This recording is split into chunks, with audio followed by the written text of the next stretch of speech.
എല്ലാ ദിവസവും ഇത് കുട്ടികൾ ജപിക്കട്ടെ. ആ വിദ്യ ഉണ്ടാകും, അനേക വിദ്യ ഉണ്ടാകും, നാനാവിദ്യ വിശാരദരായിട്ട് തീരാൻ വേണ്ടിയിട്ട് സാധിക്കും എന്ന് പറഞ്ഞ് ഹരേ കൃഷ്ണ. ഹരി ഓം. ശ്രീമദ് ഭാഗവതത്തിന്റെ ആ ഉൽപ്പത്തി അല്ലെങ്കിൽ കഥാ സമ്പ്രദായം തന്നെ പരീക്ഷിത് മഹാരാജാവിന് ശുഗബ്രഹ്മർഷി ഭാഗവതം ഉപദേശിച്ചു കൊടുക്കുകയാണ്. രൂക്ഷമായ ഒരു ആപത്തിൽ നിന്നും രക്ഷിക്കുന്നതിന് വേണ്ടിയിട്ട് ഗുരുപദേശം കൊടുക്കുന്ന ഭാഗമാണ് ആത്യന്തികമായിട്ട് ഭാഗവതം എന്ന് പറയാം. മനുഷ്യരുടെ ആത്യന്തികമായിട്ടുള്ള ഭയം എപ്പോഴും മൃത്യുവാണ്. ആ മൃത്യുവാണ് മനുഷ്യനെ എപ്പോഴും ഭയപ്പെടുത്തുന്ന ഒരു കാര്യം. ആ മൃത്യുഭയത്തിൽ നിന്നും മനുഷ്യനെ, സാധാരണ മനുഷ്യനെയും, ദേവന്മാരാണെങ്കിലും യക്ഷന്മാരാണെങ്കിലും ഗന്ധർവന്മാരാണെങ്കിലും എന്ന് വേണ്ട, സംസാരിക്കാൻ ശേഷിയുള്ള ആരെയും അല്ലെ ചിന്തിക്കാൻ ശേഷിയുള്ള ആരെയും മൃത്യുഭയത്തിൽ നിന്നും മോചിപ്പിക്കാൻ പറ്റുന്ന ഒറ്റ ഉപദേശം എന്നുള്ളത് വേറൊന്നുമില്ല, ശ്രീമദ് ഭാഗവതം മാത്രം. അതാണ് ഭാഗവതത്തിലൂടെ നമുക്ക് കാണുവാൻ സാധിക്കുക. ശമീക മഹർഷി എന്നുള്ള മഹർഷിയെ ആണ് പരീക്ഷിത് മഹാരാജാവ് അപമാനിക്കുന്നത്. ഒരു ചത്ത പാമ്പിനെ എടുത്ത് കഴുത്തിലിട്ട് ആ ശമീക പുത്രനായിട്ടുള്ള ശൃംഗി എന്ന് പറഞ്ഞ ആ മുനികുമാരിൽ നിന്നും ശാപം ഏറ്റുവാങ്ങുന്നു. 7-ാം ദിവസം തക്ഷകന്റെ ദംശനമേറ്റ് മരിക്കും.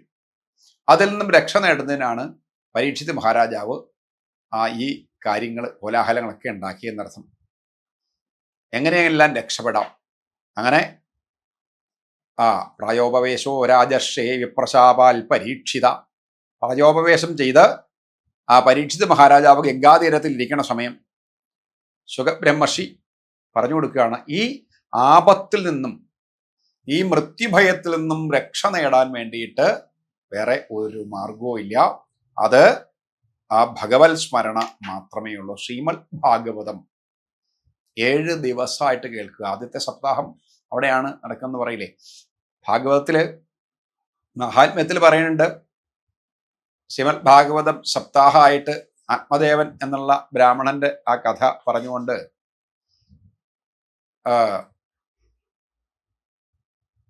ഗോകർണൻ നടത്തിയ യാഗത്തെക്കുറിച്ച്, തുംഗഭദ്ര നദിയുടെ തീരത്ത് ഗോകർണൻ നടത്തിയ ഭാഗവത സപ്താഹയജ്ഞം ആ സഹോദരനായിട്ടുള്ള ദുന്ധുകാരിയുടെ മോക്ഷത്തിന് വേണ്ടിയിട്ട് നടത്തി എന്ന് പറഞ്ഞു.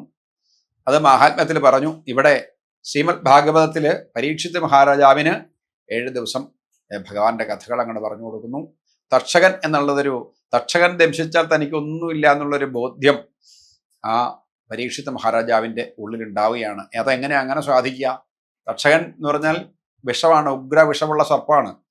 അത് ദംശിച്ചു കഴിഞ്ഞാൽ തീർച്ചയായിട്ടും വിഷം ഏൽക്കാതിരിക്കില്ല, ഉറപ്പാണ്. പക്ഷേ രാജാവിനെ സംബന്ധിച്ച് താൻ എന്നുള്ളത് തൻ്റെ ഈ ശരീരം അല്ല. പറയാണ്, അല്ലയോ പരീക്ഷിത് മഹാരാജാവെ, അങ്ങ് വിചാരിച്ചുകൊള്ളൂ, അങ്ങ് ഈ ശരീരമല്ല. ഇതം നമമ എന്ന് പറയും പോലെ, ഇത് എൻ്റെ ശരീരമല്ല, ഇത് ഞാനല്ല, ഇത് എൻ്റെ ശരീരമല്ല, ഈ ശരീരമല്ല ഞാൻ.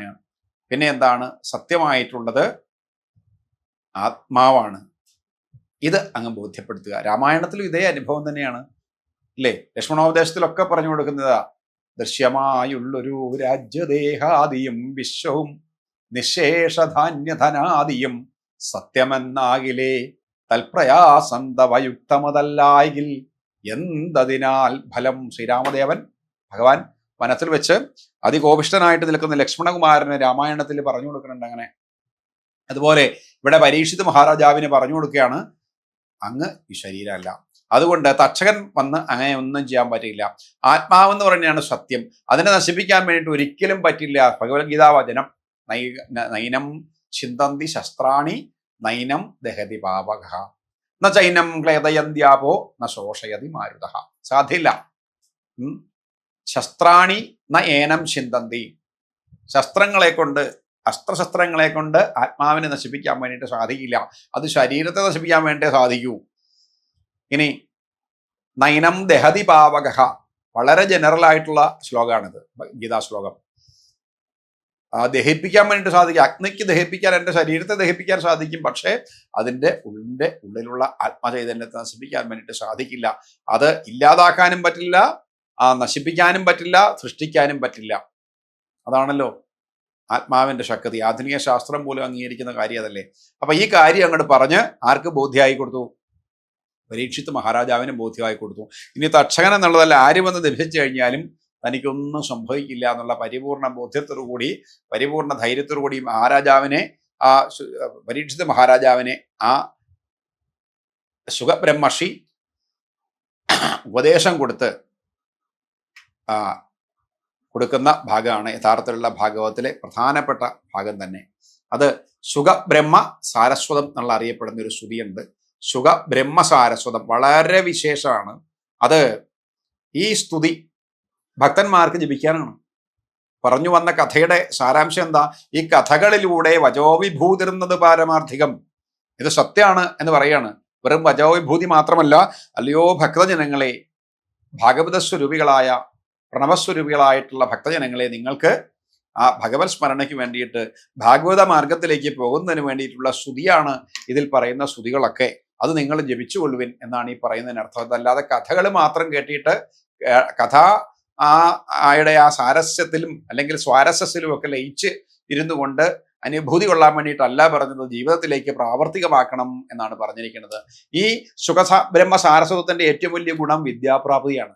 എല്ലാ ദിവസവും ഇത് കുട്ടികൾ ജപിക്കട്ടെ, ആ വിദ്യ ഉണ്ടാകും, അനേക വിദ്യ ഉണ്ടാകും, നാനാവിദ്യ വിശാരദരായിട്ട് തീരാൻ വേണ്ടിയിട്ട് സാധിക്കും എന്ന് പറഞ്ഞ് ആ ശുഗബ്രഹ്മർഷി ആ ഭഗവാനെ ഇങ്ങനെ സ്തുതിക്കുന്നത് പറഞ്ഞു കൊടുക്കുകയാണ്. നമപരസ്മൈ പുരുഷായ ഭൂയസേ സമുദ്ഭവസ്ഥാന നിരോധലീലയാ ഗൃഹീത ശക്തി ത്രിതയായ ദേഹിനാം അന്തർഭവായാനുപലക്ഷ്യവർമ്മനെ ഭൂയോ നമസ്സദ്വിജ്ഞനച്ഛിദേത സദാം അസംഭവായ അഖില സത്വമൂർത്തയേ പുംസാം പുനഃ പാരമഹംസ്യ ആശ്രമേ വ്യവസ്ഥിതാനാം അനുഭൃഗ്യദാശുഷേ നമോ നമസ്തേസ്തു ഋഷഭായ സത്വതാം വിദൂരകാഷ്ഠായ മുഹുക്കുയോഗിനം നിരസ്തസാമ്യാതിശയേന രാധസാ സ്വധാമനി ബ്രഹ്മണി രംസ്യതേ നമഃ. യൽ കീർത്തനം യൽ സ്മരണം യദീക്ഷണം യദ്വന്ദനം യൽ ശ്രവണം യദർഹണം ലോകസ്യ സദ്യോ വിധുനോതി കൽമഷം തസ്മൈ സുഭദ്രശ്രവസേ നമോ നമഃ. വിചക്ഷണായൽ ചരണോപസാദനാൽ സംഗം വ്യദസ്യോഭയതി അന്തരാത്മന വിന്ദന്തി ഹി ബ്രഹ്മഗതിം ഗതക്ലമാ തസ്മൈ സുഭദ്ര സ്രവസേ നമോ നമഃ. തപസ്വിനോ ദാനപരാ യശസ്വിനോ മനസ്വിനോ മന്ത്രവിദസ്സു മംഗള ക്ഷേമം ന വിന്ദന്തി വിനായദർപ്പണം തസ്മൈ സുഭദ്രശ്രവസേ നമോ നമഃ. കിരാതഹൂണാന്ധ്ര പുളിന്ദ പുൽക്കസ ആഭീരകങ്ക യവനാഖദാഹസാദയ യേന്യേ ച പാപ യദുപാശ്രയാശ്രയ ശുദ്ധ്യന്തി തസ്മൈ പ്രഭവിഷ്ണവേ നമഃ എന്നിങ്ങനെ കൂടി 12ഓളം ശ്ലോകങ്ങൾ കൊണ്ട് ഭൂതൈർമഹദ്ഭിയ ഇമാ പുരോ വിഭൂതിർ നിർമായശേതേ യദമൂഷു പൂരുഷ ഭുങ്ക്തേ ഗുണാൻ ഷോഡശാത്മക സോലങ്കൃശിഷ്ട ഭഗവാൻ വചംസി മേ. ശ്രീ ശുഗബ്രഹ്മർഷി ആ പരീക്ഷിത മഹാരാജാവിന് അത്ര വളരെ വിശിഷ്ടമായിട്ടുള്ള ആ സാരസ്വതം തന്നെ ഉപദേശിച്ചു കൊടുത്ത ഈ സാരസ്വതത്തെ ദേവാസേന പാരായണം ചെയ്തു കഴിഞ്ഞാൽ വിദ്യാർത്ഥികൾക്ക് തീർച്ചയായിട്ടും ബുദ്ധി ഉണ്ടാവും, ശക്തി ഉണ്ടാകും, ഉണർവുണ്ടാകും, സരസ്വതീ പ്രസാദം ഉണ്ടാകും, സർവവിധ അനുഗ്രഹവും ഭഗവാൻ നൽകും എന്നുള്ളതിന് യാതൊരു സംശയമില്ല. എല്ലാവരും ഇത് എന്താ പറയുക, ഭക്തിബുദ്ധ്യ സ്വീകരിക്കുക. ഹരേ കൃഷ്ണ. ഹരി ഓം.